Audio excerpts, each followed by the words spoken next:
So I came across this person on Instagram who is apparently doing the official state dish for all 50 states. I thought it was interesting, so I wanted to try that for Canada. It doesn't appear as though the provinces and territories have an official dish, but they do have dishes or types of dishes that they're known for.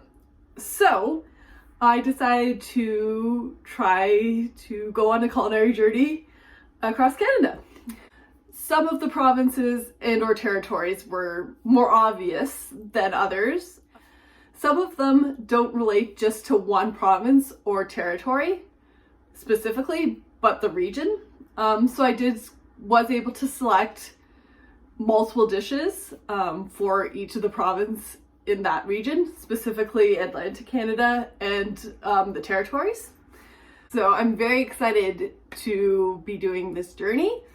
I'm going to go start in BC, British Columbia, and go move towards the east, and then come loop around back up through the territories.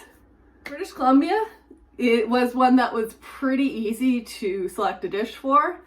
It is, of course, the famous dish named after a city on Vancouver Island, the Nanaimo bars. So we're going to start off with the bottom layer here. So here we add the graham cracker crumbs. If you're following the traditional recipe, this is also where you would add coconut. However, I don't like coconut, so we're not adding it today. You can also add chopped walnuts or pecans, but I did not have them, so chose not to add them. Next, we're adding the cocoa powder.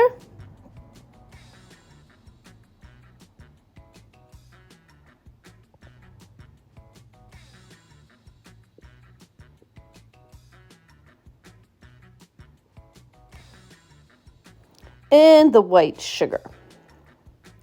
Now you're going to want to mix those ingredients together before we start adding our wet ingredients.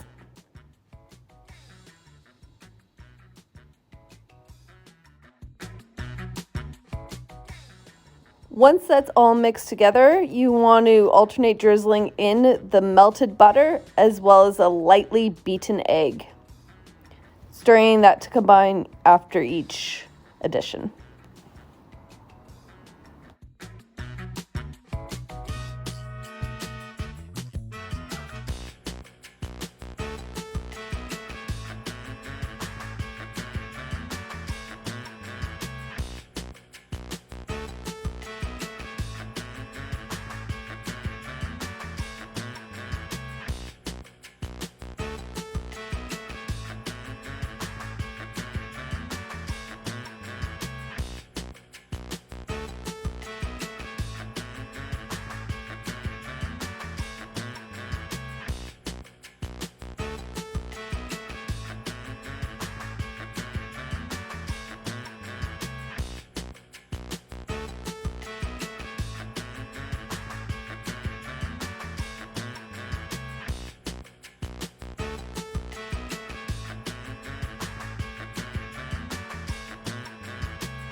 Once that's all mixed together, you want to put it into your prepared pan. Now, I didn't have the right pan, the recipe said. I also didn't prepare it properly, which you'll see later made it stick. But that's okay, it still tasted just as good. And it did turn out a little bit thinner than traditional Nanaimo bars as well, but that's okay. So the most important thing here is you want to make sure this layer, especially because it's the layer that will be baked, is even. Ideally, you'd want to make sure all 3 layers are even, but this is the most important one because it is being baked.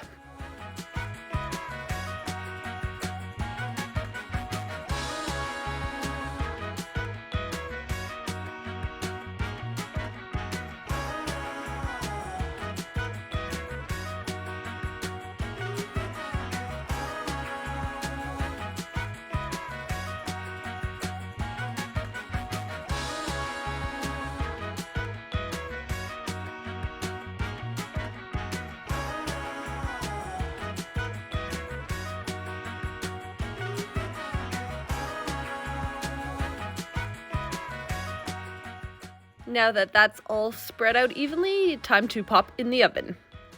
Time for the middle layer now. So here we have softened butter, to which I will be adding the vanilla. Make sure we get all of that in there.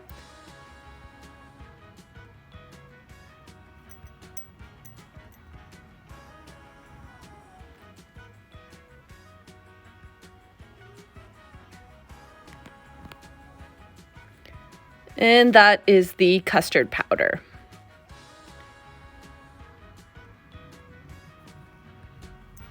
Time to mix those ingredients up. I learned here, and as you'll see, I have to get my hands involved. Next time I make this, I would let that butter soften a little more, or put it in the microwave for a few seconds just to get it softer, because you can see here it's pretty chunky.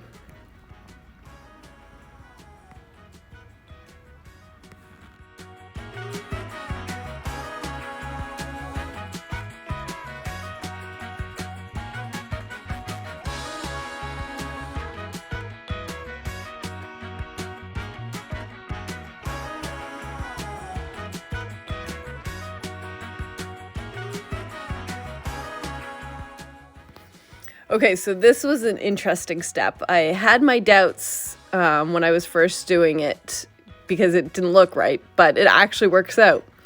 So you're alternating the milk, adding the milk, and adding the icing sugar. As you'll see here, I had started with the milk, give it a good mix, add the icing sugar, and you want to do this 3 times.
If it's not the right consistency once you've added all the icing sugar, as you can see mine here isn't, just slowly add more milk a little bit at a time until you get it to the right consistency.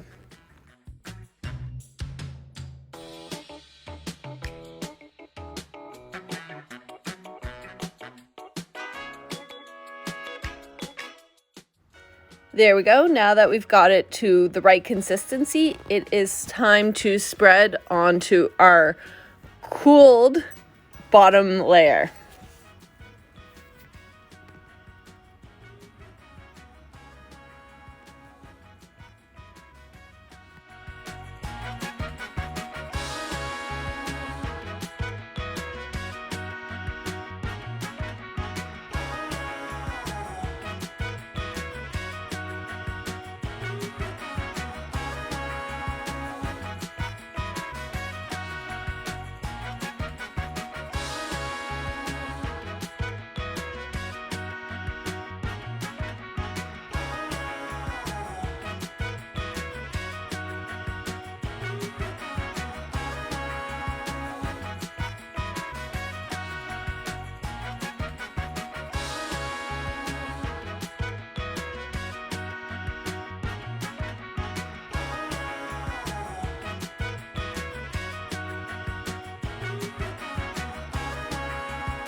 Again, as in the first layer, we want to do our best to keep this as even as possible.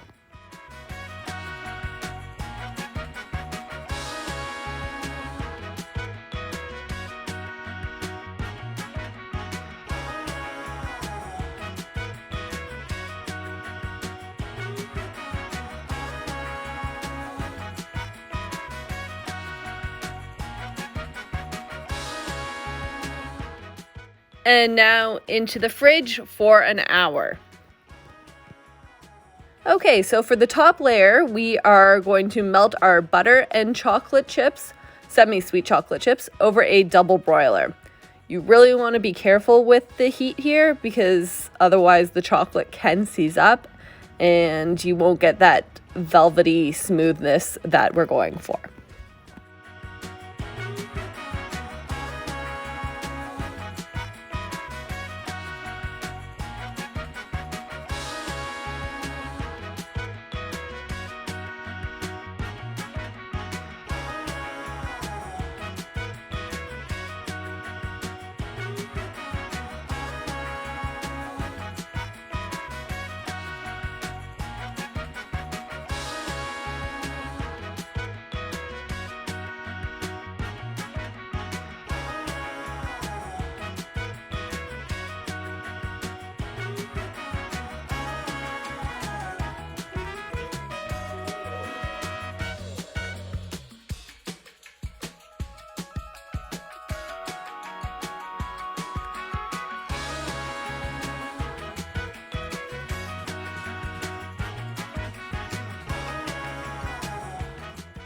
If something does go wrong with your chocolate and it's too thick, as you see mine is here, no need to panic. Just adding a little bit of milk should be able to save it, as I've taken it off the heat here. And as milk, you can see now that it is that silky smoothness that we're going for.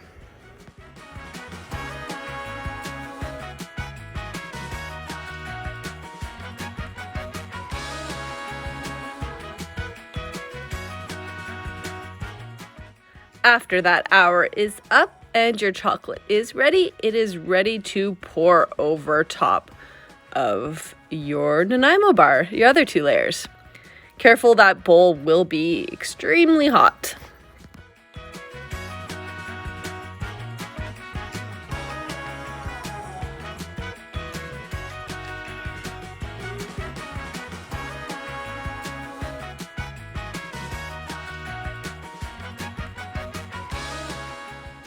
Yes, I am repeating myself again, but just a reminder, we want that third layer, just like the first two, evenly spread across the whole dessert.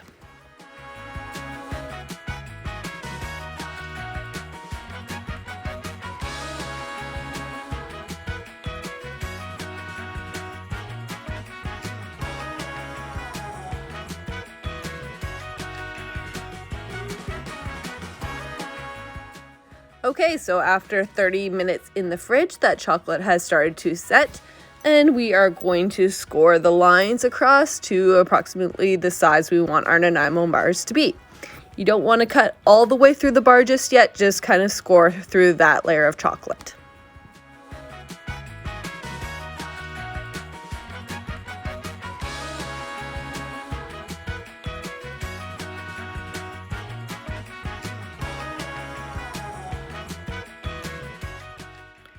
And after about another 30 minutes in the fridge, it is time to cut our Nanaimo bars. So we're going to go all the way through those lines that we previously scored. And this is where you'll see preparing the pan would have helped me in the long run because it does not come out as cleanly as I would have hoped.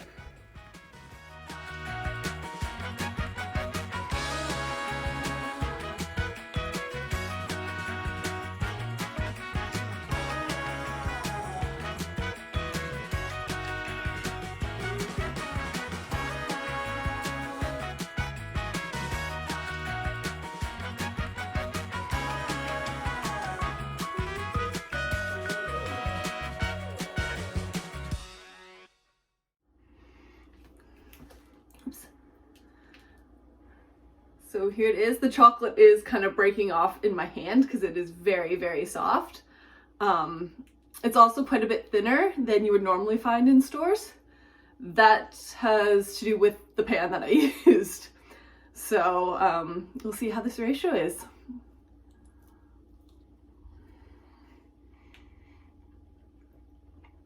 Oh my gosh.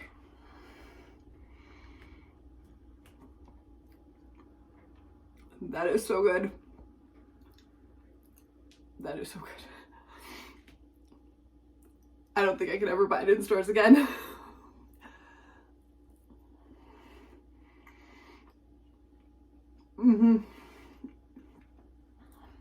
There we go. Welcome to BC. Next up, Alberta. See you there.